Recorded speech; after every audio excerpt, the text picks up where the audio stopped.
नमस्कार, मैं डॉक्टर शालिनी राकेश। काले धन को वापस लाने के नाम पर सत्ता में आई हुई भाजपा सरकार ने काले धन पर इतना तेज प्रहार किया है कि सारा का सारा काला धन भाग करके स्विस बैंकों में ही जमा हो गया है। और काला धन पिछले 13 सालों में सबसे ज्यादा बढ़ा है तो भाजपा के शासनकाल में।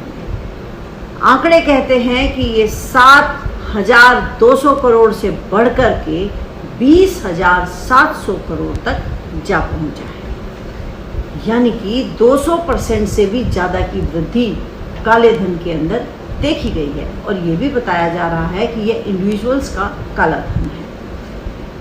अभी तक किसी भी काले धन वाले का नाम जनता को पता नहीं चला है। जाहिर सी बात है कि ये सभी लोग जय श्री राम का उद्घोष करने वाले लोग हैं। एक गुजराती भाई तो ऐसे हैं, आपने नाम जिनका सुना ही होगा, संदेश राम। उन्होंने तो 6,000 करोड़ रुपए लेकर के वो यहाँ से भाग गए और विदेशी जमीन पर उन्होंने एक तेल कंपनी लगाई। और हैरानी की बात तो ये है कि भारत को ही 5,000 करोड़ का कच्चा तेल उन्होंने बेच दिया और भारत सरकार ने चुपचाप ले लिया।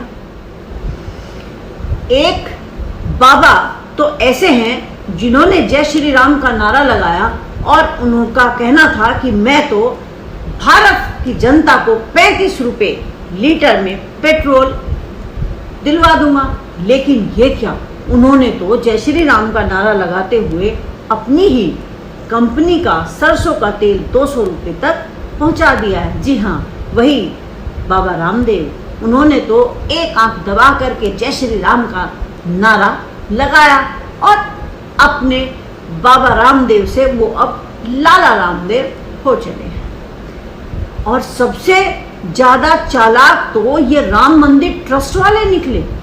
इन्होंने तो इधर से 2 करोड़ डाले, उधर से 18.5 करोड़ निकाल लिए।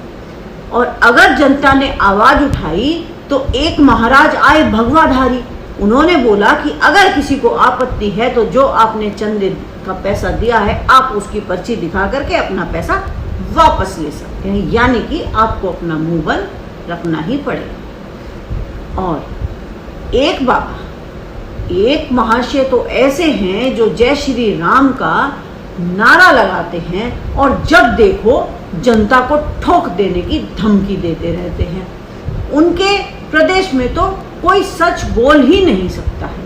सच बोलने वाले पर ही उसका और उसके परिवार का इलाज कर दिया जाता है। यहाँ तक कि पत्रकारों को भी नहीं बख्शा जाता है। अगर कोई पत्रकार शराब माफिया के बारे में तहकीकात करने लगे, उसके बारे में न्यूज़ कवर करने लगे, तो वो भी, उसका भी जय श्री राम हो ही जाता है। और एक जय श्री राम का नारा लगाने वाला भाई तो ऐसा है कि जब चाहता है, जब आरबीआई का हाथ मरोड़ करके उससे लाखों करोड़ रुपए निकलवा लेता है। और जब कोरोना काल में चीन अंदर आया तो भाई ने अपनी लंबी दाढ़ी से ही अपनी आंखें ढक ली और कह दिया कि ना तो हमारी सीमा में कोई घुसा है और ना ही कोई घुसेगा। मुझे तो कहीं कोई भी दिखाई नहीं दे रहा है। और एक जय श्री राम का नारा लगाने वाले भाई का पेट तो इतना मोटा है कि सारा का सारा कोरोना के समय में जो चंदा आया था वो हजम कर गया। और अगर कोई पीएम केयर फंड का हिसाब मांगे तो उसको ठेंगा दिखा देता है। तो भारत के अंदर ऐसे हालात हैं। देश के अंदर अघोषित इमरजेंसी है।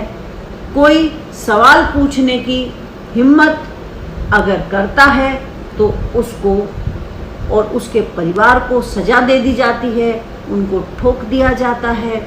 इसलिए बेचारी जनता त्रस्त है।